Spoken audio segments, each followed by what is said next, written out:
You really want to know? Is that what it takes?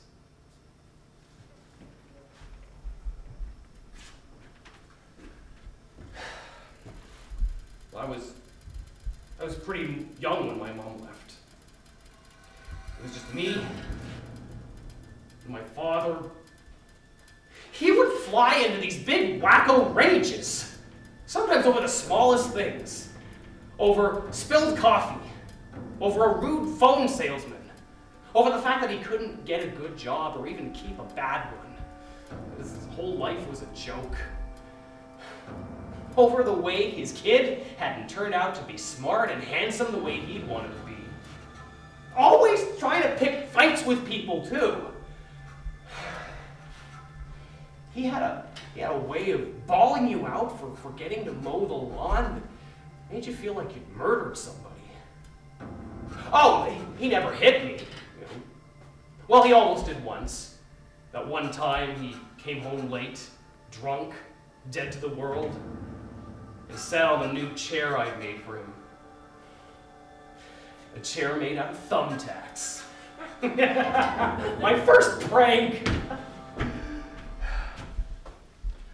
Well, most of my childhood was just walking on eggs, trying to avoid getting the old man pissed.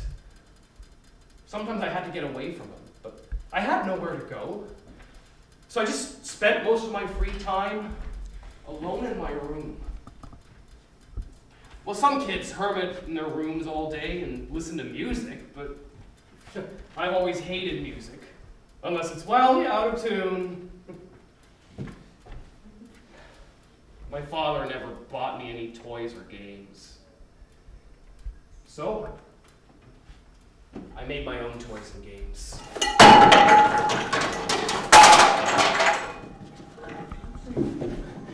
Yeah, I'd take some stuff out of the kitchen garbage can and I'd dig other crap out of the dumpster across the street.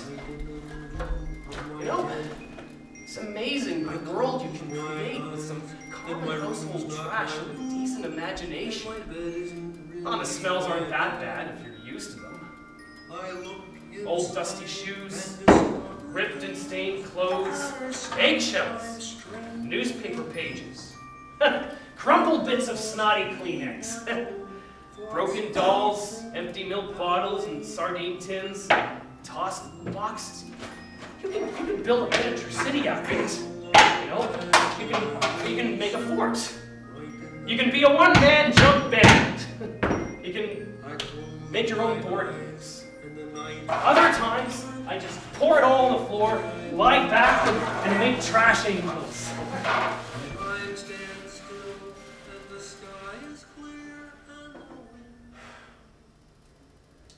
Sometimes I wish I had another kid here to play with me.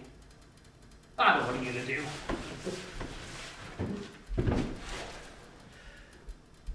Sometimes I read, too. And I jack off a lot. I mean, duh. Well, you know, there's that chick from school, you know, that cute pig with the curly hair who knows French. Oui, je voulais coucher avec elle. Yeah, and I also...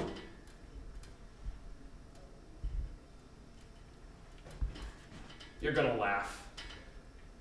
I would.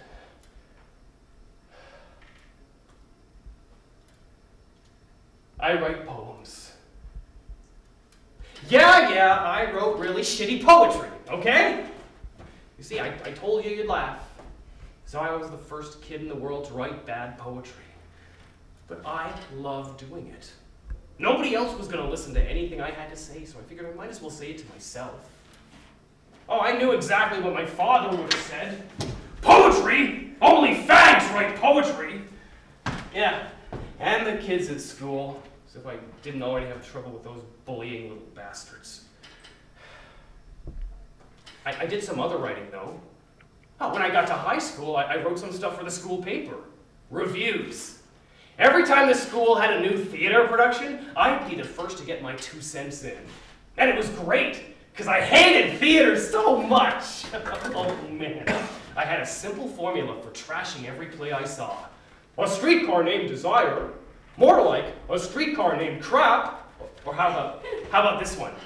The importance of being earnest? More like the importance of being crap. Extra, extra, long day's journey into crap. The Iceman crappeth. Well, I never said I was Richard Uzunian. But, hey, high school papers will publish anything. And I didn't care what anybody thought of me. As long as I got to be grouchy and somebody was paying attention, I was happy. That was the only writing anybody ever saw from me. I wouldn't show anybody my poetry back then. Well, except just a teacher I had. Doctor something, I think. Everybody just called him the Doc because, well, he was a scientist too, you know. He liked to invent stuff. Yeah, the old man caught me writing poetry in shop class once when I was supposed to be making a belt holder or something. He took the paper I was writing on and told me to come see him in his workshop after school. And then everybody in the class laughed their asses off at me once again, and I thought, great. Another bullshit lecture on how I don't pay attention and lack focus. Life was just one of those after another. You know, I really didn't want to be in trouble with the Doc, though. He was all right. Kind of a weirdo, but a really nice and patient weirdo. So, I went to see him in his workshop. I had to step over that big sheepdog of his to get in, though. What a stupid dog. The whole time I was there, he just kept staring at this big hole in the side wall. Mouse problem, I guess. Well, the workshop was all cluttered with tools and machine parts, and, well, the dog was sitting with my poem in his hand. Here, have a seat there, over by the collapsible bookcase. Now, you know I don't like it when students write notes and things in class.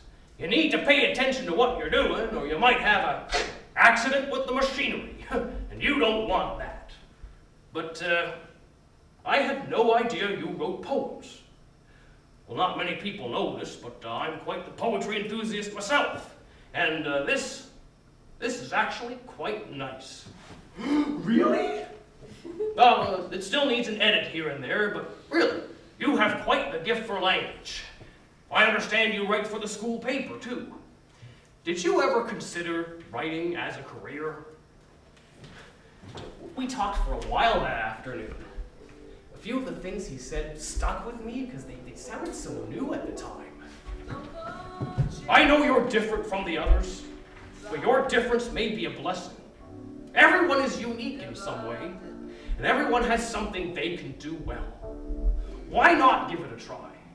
I bet you can do anything you want if you just work hard at it and believe in yourself. Because you're wonderful just the way you are. Really? Here, I have a few old books I could loan you. Here, Yeats, Keats, Whitman. Here, somebody even sent me a few nice poems by a Moki Froggle or somebody. Never heard of him. Here, have a look at these and see what you think. You could learn a lot. Oh, okay. Say, what about that talent show the student council's putting on? Why don't you sign up? Sure, you can memorize one of your poems and perform it. You've got a few weeks. I bet the other students would love it. They'd see a whole new side of you. No, they'll just think I'm a loser. Oh, you mustn't concern yourself with what other people might think. Why do you think I ever lose heart when people tell me my inventions are crazy and impractical? I wouldn't have been picked as the Man of the Year by the North American Society of Tinkerers with that attitude. Well, I know you have it in you to do it.